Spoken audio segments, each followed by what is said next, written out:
This is my favorite modern play by Tennessee Williams, The Glass Menagerie. I didn't do this as a study in high school. I read this when I was in grade 8, and my teacher was like, "Why are you reading that? You're supposed to read it in high school." And I was like, "Well, I don't know, I just want to read it."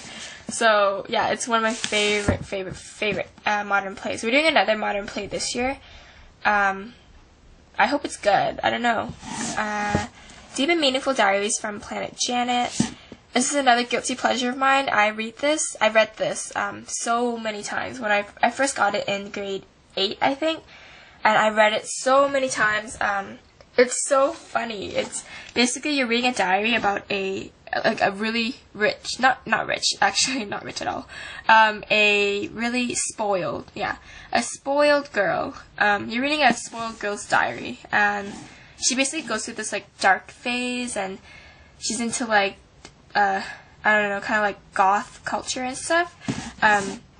It's so funny. I read this every year now.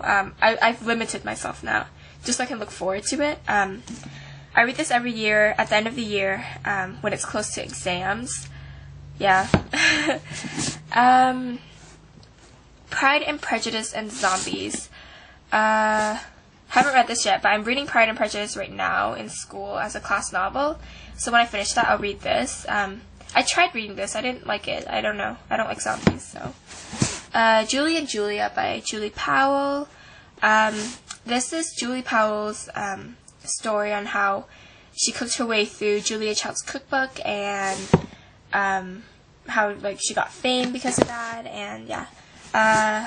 They made this into a movie, yeah. This movie cover. That's what's her name? Amy Adams and Meryl Streep. Carrie's War by Nina Bodden. I don't have the book jacket for this. I took it apart. I don't remember what this book is about. I read it last year, but I really liked it. And the BBC movie, I think it was 1995, is really good too. It reminds me, I feel like it takes place in like the same place that the Chronicles of Narnia, The Lion, the Witch, and the Wardrobe, like the first movie. I feel like they use the same place. So, yeah. 13 Reasons Why by Jay Asher.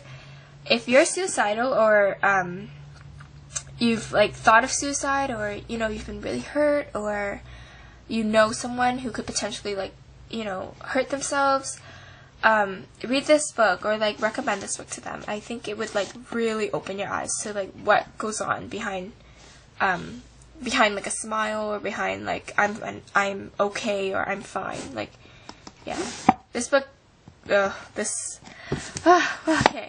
it's hard. When I read this book last year, so many emotions came up, creeping up behind me, and yeah, I like this book. I wouldn't say it's one of my favorites, but it changed my life. Well, it didn't change my life. It changed my perspective. Yeah. Lunch in Paris, A Love Story with Recipes by Elizabeth Bard. This book is kind of like Julie and Julia, this one.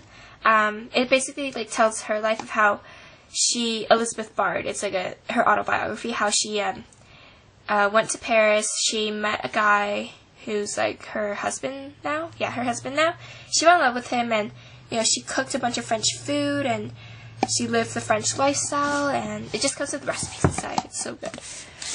This is Miss Peregrine's Home for Peculiar Children. One of my favorites. It's a new release. Kind of new. It was released like last year, but that's relatively new for books. Basically, it's such a weird book. There's like creepy like pictures inside and stuff to go along with the story.